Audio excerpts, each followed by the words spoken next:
Good morning everybody, সবাইকে জানাই শুভ সকালের অনেক অনেক ভালোবাসা। বন্ধুরা, সকাল হয়ে গেছে, উঠে গেছি। উঠে যথারীতি ধরো ঘরের তো খুচকাজ কাজ করা লাগে, সেই কাজগুলো করা শুরু করে দিয়েছি। সকালে উঠে আমাদের যে কাজ দিদিটা আসে তার সাথে কিছু কাজ করতে হয়, না হলে সে জঘন্য কাজ করে, কিছু করার নেই। কী করবো, কাজগুলোকে যে অবস্থা। যাই হোক, তারপরে ব্রাশ করে তারপরে চলে আসলাম বিছনা তুলতে। আমার হাজব্যান্ডের শরীর খারাপ হয়েছে। শরীর খারাপ বলতে কী বলতো, ঠান্ডা লেগেছে, অতিরিক্ত ঠান্ডা লেগেছে, জ্বর কোকো ছিল। ব্যাস, নাকের জল পড়ছে। আমি তো বললাম তোমার ঠান্ডা লেগেছে, তার মানে বুঝে নাও আমারও লেগে যাবে।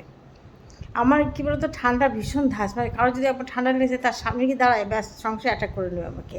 তার বলতে না বলতে আমার শুরু হয়ে গেছে। আমার আজকের গলাটা খুব ব্যথা করছে, ঢোক গিলতে ব্যথা করছে। ওষুধ খেয়েছি আমি, হোমিওপ্যাথি ওষুধ খেলে ভীষণ কাজ দেয় জানো। আমিও খেয়েছি, আমার হাজব্যান্ডও খেয়েছে। আমার হাজব্যান্ড তোমার প্যারাসিট খাচ্ছে, আর আমি ওষুধ খেয়েছি। খেয়ে চলে আসলাম বিছনাটা তুলতে। দেখো বিছনাটা পুরো কি গোছানো নেই, অগোছানো হয়ে পড়ে আছে। এই বিছনাটা সরে গেছে। আজকে ভালো এগুলো কাচবো, তো আমার হাজব্যান্ড বলছে আজকে তোমার কাচতে হবে না, এগুলো রাখা। তাই এগুলো কাচিনি, কাচবো না, তোমার শরীরটা চলছে না। আজকে মেয়ে বলছে, মা আসার সময় আমি হাওড়ার দোকান টোকান তো উঠে আসে, তা একটা দোকান থেকে বিরিয়ানি বিক্রি করে, সুন্দর বিরিয়ানি আমি নিয়ে আসি, তা সেখান থেকে 1 প্লেট বিরিয়ানি আসবো। আমি তাহলে এক কাজ কর না, আমাদের আর দুজনের জন্য 2 প্যাকেট নিয়ে 3 প্যাকেট নিয়ে, তারা আবার আর রান্না করা লাগবে না। জানো বন্ধুরা, এই রান্না যেন আমার কাছে ভীষণ বড় কাজ হয়ে গেছে। রান্না করতে ইচ্ছে করে না, কাজের ভিতরে তো শুধু রান্নাটাই আমি করি, যেন ইচ্ছাই করে না কাজ রান্না করতে। তারপরে বলেছি দেখা যাক কী করে, তাহলে তো খুব মজা, রান্না করা লাগবে না। যাই হোক, একটু চাটনি করবো। তবে হ্যাঁ, আমি একটু চাটনি করাবো, চাটনি ছাড়া ভাত খেতে পারি না, চাটনিটা শেষ হয়ে গেছে আমার। আর দেখো, এই জানলা খুলতে ভালো লাগছে না, জানলা খুললেই বাইরে গরম। এতক্ষণ এসির ঘরটা পুরো ঠান্ডা হয়ে আছে, জানলা খুললেই ঘরে গরম হয়ে যাবে। চলো এখন চা করবো। চা আজকে ওরা পড়াশুনোর ভিতর ব্যস্ত, ওর বাবু ওকে দেখাচ্ছে মেয়েকে। মেয়ে জানো ছোটোর থেকে একদম 5 থেকে 5 না, তখন ব্যবসা ছিল আমাদের, ব্লাউজের কারখানা ছিল বিশাল বড়। তার দৌলতে দিয়ে বাড়ি ঘর করা আমার। আর চাকরি পেয়েছে তো 2004-এ, তার আগে তো ব্যবসায়ী ছিল। যাই হোক, তারপর মেয়ে যখন 7-8-এ পড়ে, তখন থেকে আমার মেয়ের পিছনে আমার হাজব্যান্ড লেগে থাকে পড়াশুনো নিয়ে, আর কোনো বাসা দেয়নি। সেইখান থেকে এখনও পর্যন্ত, এখন মেয়ে PhD করছে, একটা কলেজে আছে, জব করে।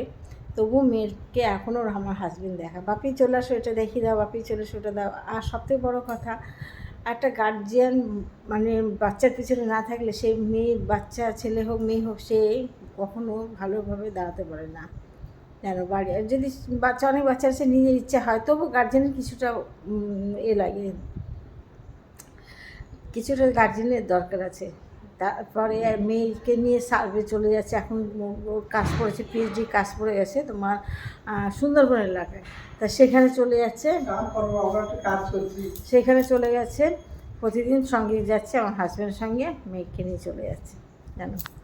তাহলে দেখো, বাবা মার অবদান সারা জীবন থাকে। আর আমি চাইবো আমার মেয়েটা ভালোভাবে মানে দাঁড়াক, নিজের পায়ে দাঁড়াক, ঠিক না?